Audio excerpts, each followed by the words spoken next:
कहा कि अब आपकी ड्यूटी है कि आप अपने बच्चों को शिक्षा दें, तो जो फंडामेंटल राइट्स है वो नहीं मिला तो आप उसके लिए जाते हैं कोर्ट। आप जो फंडामेंटल ड्यूटीज है ये आपको करना चाहिए क्योंकि आप सिटीजन हैं।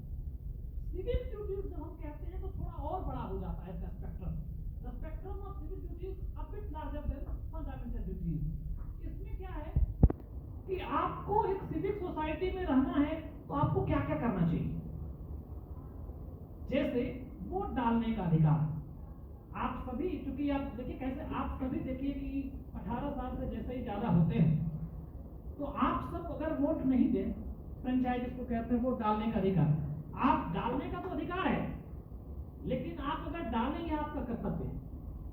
अगर आपको वोट डालने से मना किया जा रहा है, 18 साल से अधिक हैं, तो इसके लिए आप जा सकते हैं कि भाई आप, हम वोट डालने के बिल्कुल लायक हैं, हम सारी शर्तों को पूरा करते हैं, वोट नहीं डालने देंगे, वो पर आपका अधिकार है और आपको खुद वोट डालना चाहिए। ये आपका क्या हो गया, ये आपकी ड्यूटी है।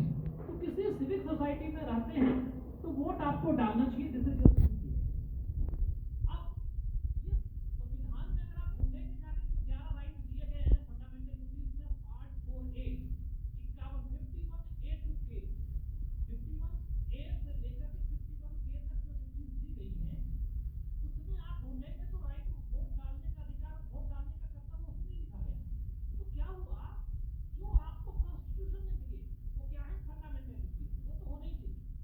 इसके अलावा भी कुछ ड्यूटीज आपको करनी चाहिए, क्योंकि आखिर आप यहाँ पढ़ रही हैं यहाँ पे तो सरकार का खर्च है आपके पीछे, सरकार आपके लिए कुछ कर रही है।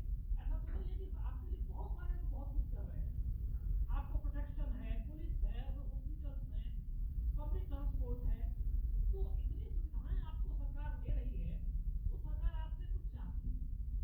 और जैसे ही आप एक सिविलाइज सोसाइटी में रहते हैं, आप जंगल में नहीं है, किसी सिविलाइज सोसाइटी में आप रह रहे हैं तो आपसे एक्सपेक्टेशन है कि आप कुछ इन चीजों को पूरा कीजिए। तो जो जितना ही सिविलाइज सोसाइटी का मेंबर होगा उसको ये रहेगा कि हम इन ड्यूटीज को पूरा करें। आइए कुछ हम थोड़ा सा गवर्नमेंट में, क्योंकि ये टेक्निकल मुझे अच्छा नहीं लगता कि जो हमारा पार्ट है हम उसको थोड़ा सा भी छोड़ें। तो पहले मेरे ख्याल से आपको क्लियर हुआ होगा कि फंडामेंटल ड्यूटीज, फंडामेंटल राइट्स, इसमें क्या है। देखिए, राइट्स के लिए आप वायलेशन के लिए कोर्ट जा सकते हैं, ड्यूटीज के लिए आप कोर्ट तो नहीं जा सकते, लेकिन ये जस्टिस, ये कहते हैं दीज आर जस्टिसिएबल।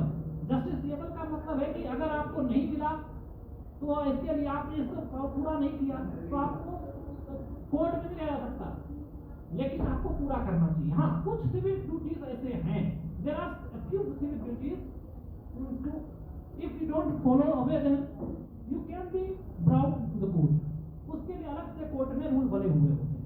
आइए अब जैसे उदाहरण से समझते हैं, जो पब्लिक प्रॉपर्टी आपको क्या करना चाहिए, उसको डिफेम नहीं करना चाहिए, खराब नहीं करना चाहिए, उसको